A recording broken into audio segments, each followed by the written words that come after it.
인생을 살아가면서 인생을 풍요롭게 하고 행복하게 하는 여러 가지 것들이 있습니다. 그 중에 하나가 무엇인가 하면 습관입니다. 습관은 인생의 제2의 천성이다 라고 말할 정도로 아주 중요한 것입니다. 좋은 습관을 들이면 그로 인한 유익을 얻게 되어지고 나쁜 습관을 가지게 되어지면 그로 인하여서 해로움을 얻게 되어집니다. 그러므로 우리들은 좋은 습관을 가져야 합니다. 특별히 그리스도인들이 가져야 될 영적 좋은 습관은 감사입니다. 감사. 따라하겠습니다. 감사합시다. 감사합시다. 그런데 이 감사하라는 것은 성경에서 항상 명령형으로 말하고 있습니다. 이것은 무엇인가 하면 감사는 단지 하나님의 충고요, 하나님의 권면이 아니라 하나님의 명령이라는 것입니다. 시편 136편 말씀 가보시면 총 26절로 되어 있는데 항상 끝에는 감사하라 라고 말합니다. 그리고 그 감사라는 것은 명령형으로 되어 있습니다. 데살로니가 전서 5장 18절 말씀 보시면 범사에 감사하라 이는 그리스도 예수 안에서 너희를 향하신 하나님의 뜻이니라 라고 말하는데 이 감사라는 것도 명령형으로 되어 있습니다. 골로새서 3장 17절 말씀 보시면 또 무엇을 하든지 말이나 일이나 다 주 예수의 이름으로 하고 그를 힘입어서 하나님 아버지께 감사하라 라고 말하는데 그것도 동일하게 감사하라는 것이 명령형으로 되어 있습니다. 그러므로 그리스도인들은 이 감사하는 사람들 되기를 축복합니다. 이 감사의 명령이지만 그러나 때로는 우리가 참 불순종할 때가 얼마나 많은지 모릅니다. 감사하기보다는 불평하고 원망할 때가 참으로 많은 것이 우리들이에요. 성경의 감사한 명령에 순종하지 않는 것이죠. 그런데 명령이라 말하면 사실은 우리 일반적인 사람들은 명령에 대해서 그렇게 가벼워하지 않습니다. 이 명령이라는 것이 잘 가벼워하는 사람이 누군가 하면 군인들이에요. 군인들. 군대에 입대하기 위해서 머리를 깎습니다. 머리를 깎고 준비를 하죠. 그런데 그때까지 하더라도 명령과 전혀 상관없어요. 근데 명령이 언제부터 발휘되는가 하면은 훈련소 문을 들어갈 때 그때부터 훈련소 문을 기준해서 문 밖과 문 안은 완전히 달라집니다. 문 밖에서는 여전히 사회인이에요. 일반인입니다. 하지만 훈련소 문을 통과해서 들어가는 그 순간부터 명령이 죽고 명령에 사는 군인이 되는 거예요. 전시 상황에서는 명령에 불복종하면 바로 즉시 사형시킬 정도로 명령 불복종은 아주 큰 죄입니다. 우리 그리스도인들이 왜 하나님의 명령에 순종하여서 항상 감사하는 삶을 살아야 되는 이유가 무엇인가 하면 예수 믿는 우리들은 예수 믿는 순간부터 그리스도의 군사가 되는 거예요. 하나님의 군사가 되는 겁니다. 그러므로 우리는 감사라는 이 하나님의 명령에 순종하는 하나님의 백성이 되어야 될 줄 믿습니다. 한 번 더 따라하겠습니다. 감사합시다. 감사합시다. 오늘 본문의 내용은 나사로의 죽음 앞에서 무덤 앞에서 그 나사로를 살리시는 예수님의 모습을 보여줍니다. 요한복음 11장 말씀 보면 인물이 특별히 이제 세 사람 인물 등장하는데 이 나사로 죽은 후에 빼고 나사로의 두 누이 마리아와 마르다 그리고 예수님을 중심으로 요한복음 11장 사건이 전개되어집니다. 그런데 항상 보게 되어지면 이 나사로와 마르다와 마리아 이 형제 자매들을 이야기할 때에 부모의 이름은 언급되지 않습니다. 이것을 볼 때에 이 나사로와 마르다와 마리아의 부모가 아무래도 일찍 죽은 것 같아요. 그리고 나서 이 마르다와 마리아의 오빠였던 나사로가 항상 부모의 역할을 했다는 것을 볼 수가 있습니다. 자, 그런데 이 가정에 문제가 생겼어요. 그 문제가 무엇인가 하면 부모의 역할을 하던 오빠인 나사로가 죽은 것입니다. 이것은 얼마나 절망적인 것입니까? 부모가 없는데 부모의 역할을 했던 오빠인 나사로가 죽었다는 것은 두 자매 마리아와 마르다에게는 엄청난 이 절망적인 상황이에요. 그리고 예수님께 연락했는데 예수님은 빨리 안 오시는 거예요. 오히려 예수님은 더 지체하여서 이틀이나 더 지체하였고 나사로가 죽은 지 나흘째 되는 때에 예수님이 도착했습니다. 그래서 마르다가 예수님이 여기 계셨으면 우리 엄마가 죽지 않을 것인데 하고 예수님을 향하여 원망을 합니다. 마르다와 마리아, 나사로는 믿는 가정이었어요. 예수님을 믿었습니다. 예수님을 주로 믿었어요. 그런데 그 가정에 어떤 일이 발생했습니까? 절망적인 상황이 발생했어요. 너무나 고통스러운 상황이 발생했습니다. 또 예수님이 빨리 와서 도와주지 않고 지체하는 모습을 보게 되어집니다. 이런 상황이 오늘날 저와 여러분도 접할 수 있는 상황입니다. 우리가 예수를 믿고 있는데, 하나님을 믿고 있는데, 그런데 우리 인생 가운데 전혀 뜻하지 않은 고통스럽고 절망스러운 상황이 우리한테 생길 때를 우리가 경험하게 되어지죠. 그리고 그 문제를 해결하기 위해서 하나님 도와달라고 하나님 간절히 기도했는데 불구하고 하나님께서 속히 도와주시 않는 것을 우리가 경험합니다. 그래서 하나님을 향하여 하나님 살아계시면 왜 이런 일이 발생합니까? 하나님 살아계시면 왜 나를 도와주지 않습니까? 하나님을 향하여 불평하며 원망할 때가 우리들에게도 있는 것입니다. 그러나 여러분, 성경은 이런 상황 가운데에서도 우리에게 감사하라고 말씀합니다. 왜 그렇습니까? 명령이란 내 상황이 어렵고 내가 기분이 좋고 나쁘고에 상관없이 감사해야 되는 것이 하나님의 명령이라는 것입니다. 오늘 예수님께서는 이 나사로의 죽음 앞에서도 예수님께서는 감사를 하고 있습니다. 39절 말씀 보겠습니다. 39절 읽겠습니다. 시작. 예수께서 이르시되 돌을 옮겨 놓으라 하시니 그 죽은 자의 누이 마르다가 이르되 주여 죽은 자가 나흘이나 되었으니 벌써 냄새가 나나이다. 예수님께서 나사로의 무덤 앞에 섰습니다. 그 무덤은 큰 돌로 막혀져 있었어요. 그래서 예수님께서는 그 돌을 옮겨 놓으라 라고 말씀합니다. 왜 돌을 옮겨 놓으라 말씀합니까? 그 이유가 무엇인가 하면 죽었던 나사로가 다시금 살아나면 그 문으로 나와야 되기 때문이에요. 그리고 많은 사람들이 나사로가 걸어 나오는 것을 볼 수 있게 그 돌을 옮겨 놓으라 라고 예수님께서 말씀합니다. 그런데 이 예수님의 말씀에 마르다가 너무나 절망적인 말을 하죠. 마르다가 이르되 주여 죽은 자가 나흘이나 되었으니 벌써 냄새가 나나이다. 우리나라 여름 굉장히 더워요. 그런데 이스라엘은 더 덥습니다. 그런데 나흘이나 시체로 둔다는 것은 부패하기 시작한 거예요. 냄새가 난다는 거죠. 이미 썩어 들어가기 때문에 냄새가 난다는 거예요. 그뿐만 아니라 유대인들은요, 죽은 지 3일 동안은 영원히 하늘에 올라가지 않고 시체 곁에 머문답니다. 그리고 혹시라도 살아날지 모르니까 대기하고 있는 것이죠. 그런데 이런 대기하고 있던 이 영혼이 얼굴빛이 변하고 시체가 썩어가는 걸 보면은 그때서야 모든 걸 포기하고 하늘나라 올라간다. 이렇게 유대인들은 생각했어요.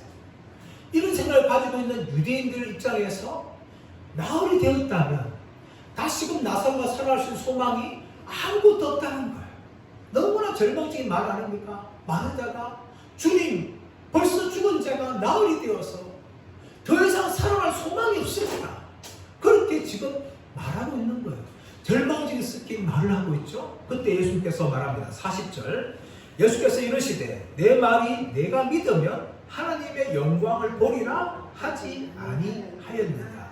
네가 믿으면 하나님 영광을 볼 것이다 라고 말하면서 41절 말씀 보시면 돌을 옮겨 놓으니 예수께서 눈을 들어 우러러 보시고 이르시되 아버지여 내 말을 들으신 것을 감사하나이다.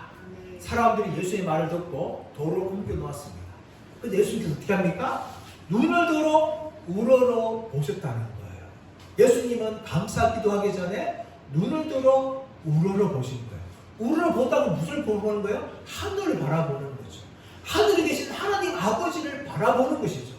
예수님께서는 이미 나사로가 죽은 지 나흘이 된 절망적인 상황 가운데 예수님의 눈은 절망적인 상황만 바라본 것이 아닙니다.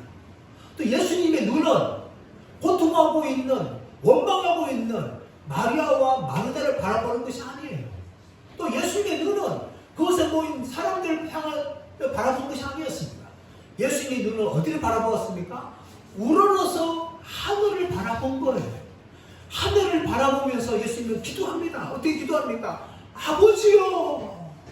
예수님은 하나님을 향하여 아버지라고 부릅니다. 예수님과 하나님 아버지의 관계는 그런 관계예요. 하나님 아버지는 예수님의 아버지가 되시고 예수님은 하나님의 아들이었습니다. 그러므로 예수님께서 늘 기도할 때에 하나님을 향하여서 아버지요! 라고 그렇게 예수님은 기도하십니다. 심지어 요한복음 17장에서 가보시면 대제사장의 기도, 십자가 죽음을 앞두고 하는 그 기도에서도 예수님은 1절과 11절과 25절에서 아버지요! 라고 하나님을 향하여 부르며 기도하셨습니다.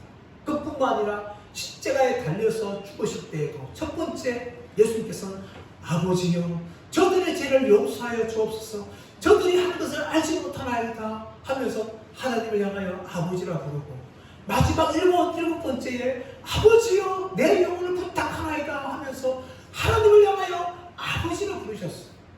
그러므로 여러분, 우리가 기도할 때에 하나님을 향하여 아버지라 부르며 기도하셔야 되는 거예요. 하나님은 예수를 믿는 모든 백성들에게 영적인 아버지가 되는 것이죠. 그러므로 기도할 때 하나님을 향하여서 아버지요! 라고 또 예수님처럼 그렇게 우리는 기도를 해야 하는 것입니다. 그렇게 기도하면서 예수님께서 어떻게 말씀하십니까? 내 말을 들으신 것을 감사하나이다. 내 말을 들으신 것을 감사하나이다. 이것은 무엇을 말합니까? 예수님께서 지금까지 기도의 모든 것들을 하나님 아버지께서 들으셨다는 거예요. 여러분, 우리가 기도할 때 여러분, 하나님은 살아계셔서 우리의 기도를 들으시는 것을 믿으시기를 바랍니다. 그럼 그 하나님을 어떻게 합니까? 감사하나이다 라고 우리는 고백을 해야 돼요. 유카리스테오, 하나님 아버지, 지금까지 내 말을 들으신 것을 감사하나이다. 항상 예수님께서 기도하실 때 하나님 아버지께서는 예수님의 기도를 들으셨어요. 그러므로 예수님께서는 내 말을 항상 들으신 것을 감사하나이다 라고 고백을 하였던 것입니다. 사랑 여러분, 우리가 왜 절망적인 상황 가운데, 고통적인 상황 가운데 감사할 수 있습니까?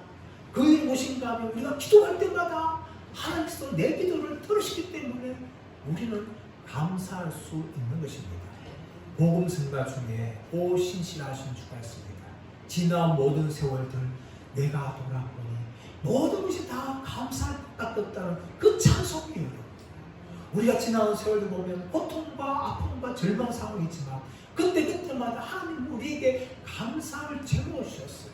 또 우리가 기도할 때마다 우리의 기도를 들으셔서 그 절망적인 고통 상황 가운데 피해 나갈 수 있는 힘과 능력을 주셨어요. 그러므로 우리는요, 하나님 지금까지 나의 기도를 들어주심에 대해서 감사합니다 라고 고백하는 하나님의 백성들 되기를 축복합니다. 두 번째, 예수님께서는 예수님의 기도를 통해서 일하신 하나님께 감사하셨습니다.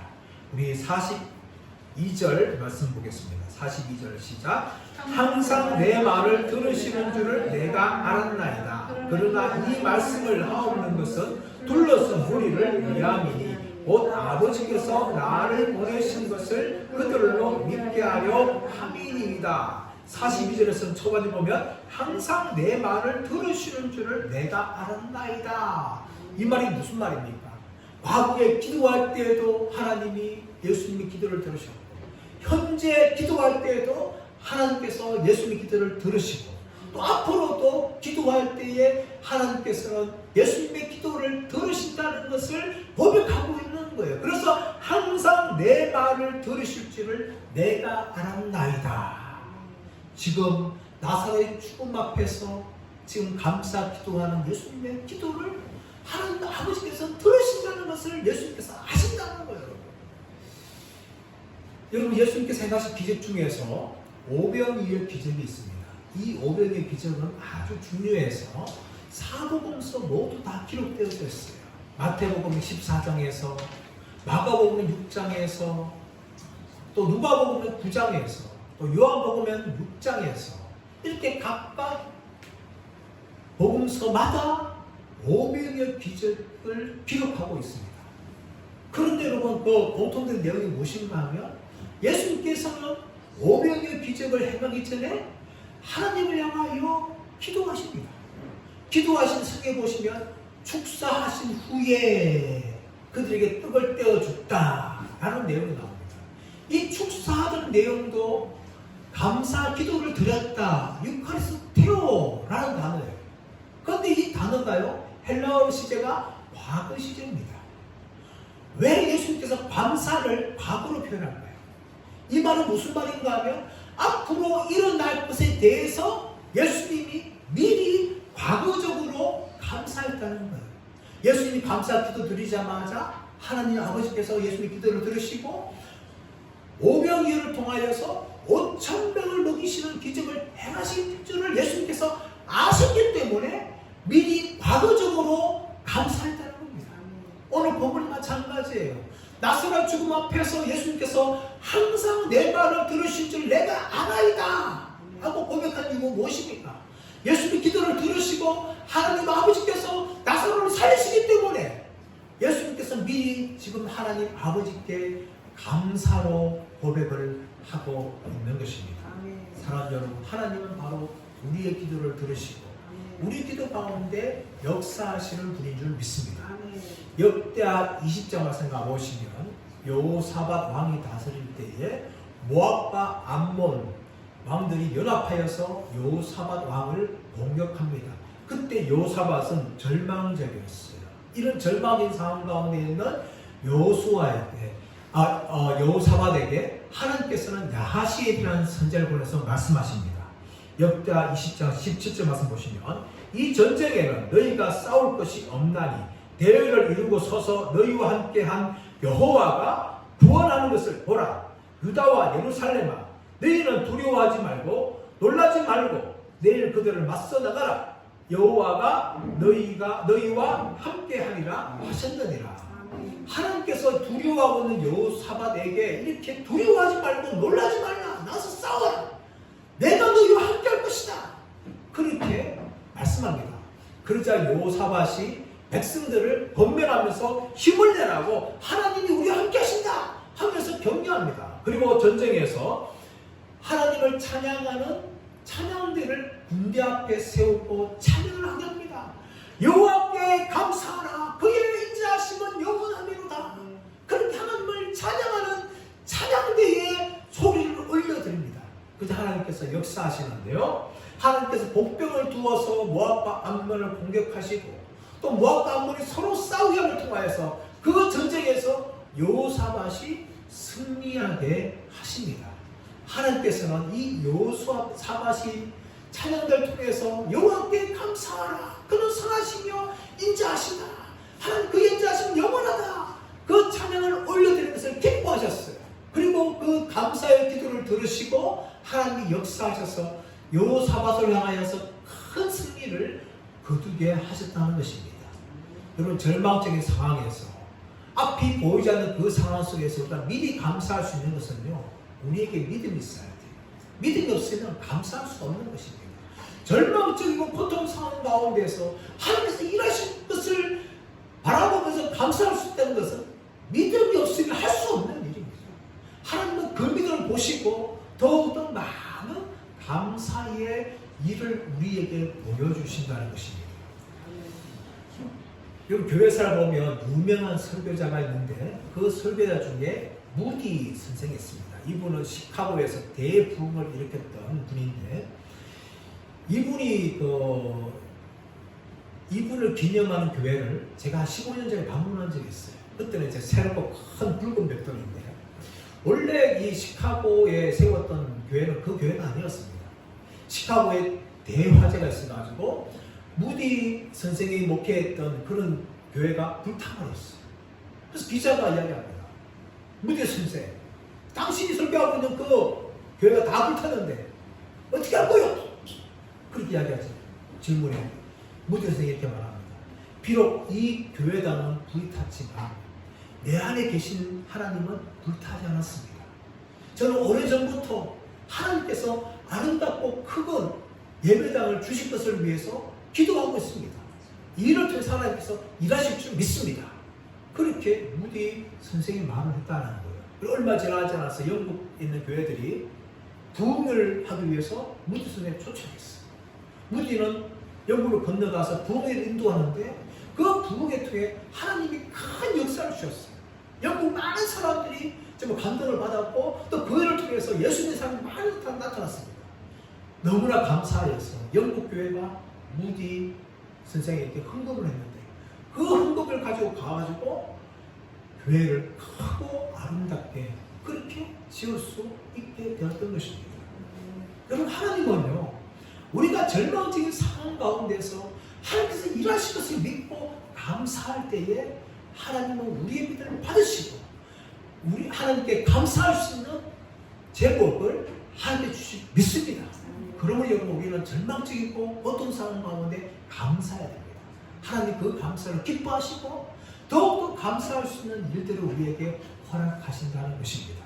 근데 여러분, 이렇게 감사하는 건요, 또 다른 이유가 있습니다. 자, 42절 하반절 말씀드리겠습니다. 42절 하반절. 그러나 이 말씀을 하옵는 것은 불려서 무리를 위함이니 곧 아버지께서 나를 보내신 것을 그들로 믿게 하려 함이니이다. 예수님께서 왜 이 나사로의 죽음 앞에서, 무덤 앞에서 감사 기도를 하고 있습니까?